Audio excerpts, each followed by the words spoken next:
अस्सलाम वालेकुम दोस्तों, हदीस सुनना और लोगों तक पहुंचाना नेकी का काम है। हमारी वीडियो को आखिर तक देखें, इन अहादीस को सुनकर अमल करें और दूसरों को अमल करने की तलकीन करें और सवाब की नीयत से हदीस को शेयर करें, लाइक करें और सब्सक्राइब करें। तो चलें हदीस सुनते हैं। हज़रत इब्न अब्बास रज़ी अल्लाह ताला अन्हा रिवायत बयान करते हैं कि रसूलुल्लाह सल्लल्लाहु अलैहि वसल्लम नुज़ूल कुरान के वक्त बहुत सख्ती महसूस फरमाया करते थे और इसकी अलामतों में से एक ये थी कि याद करने के लिए आप अपने होंठों को हिलाते थे। इब्न अब्बास रज़ी अल्लाह ताला अन्हा ने कहा, मैं अपने होंठ हिलाता हूँ जिस तरह आप हिलाते थे। सईद कहते हैं, मैं भी अपने होंठ हिलाता हूँ जिस तरह इब्न अब्बास रज़ी अल्लाह ताला अन्हा को मैंने हिलाते देखा। फिर उन्होंने अपने होंठ हिलाए। इब्न अब्बास रज़ी अल्लाह अन्हा ने कहा, फिर ये आयत उतरी कि ए मोहम्मद, कुरान को जल्द जल्द याद करने के लिए अपनी ज़ुबान ना हिलाओ, इसका जमा कर देना और पढ़ा देना हमारा ज़िम्मा है।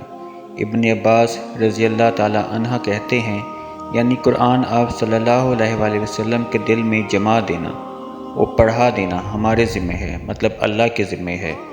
फिर जब हम पढ़ चुके तो इस पढ़े हुए की इत्तबा करो। इब्न अब्बास रज़ी अल्लाह ताला अन्हा फरमाते हैं, इसका मतलब ये है कि आप इसको खामोशी के साथ सुनते रहो। इसके बाद मतलब समझा देना हमारे ज़िम्मे है, यानी अल्लाह के ज़िम्मे है। फिर यकीनन ये हमारी ज़िम्मेदारी है कि आप इसको पढ़ो, यानी इसको महफूज कर सको।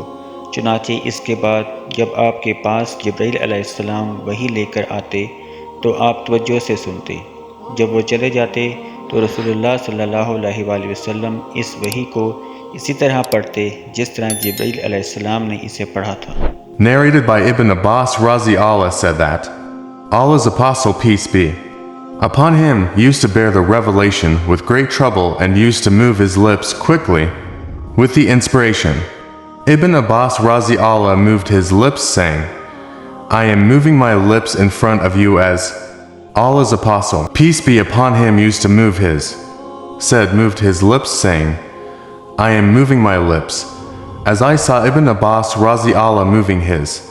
Ibn Abbas Raazi Allah added, so Allah revealed, move not your tongue concerning the Quran to make haste therewith, it is for us to collect it and to give you, O Muhammad, peace be upon him, the ability to recite the Quran 75 to 1617, which means that Allah will make him, the Prophet, remember the portion of the Quran which was revealed at that time by heart and recited the statement of Allah.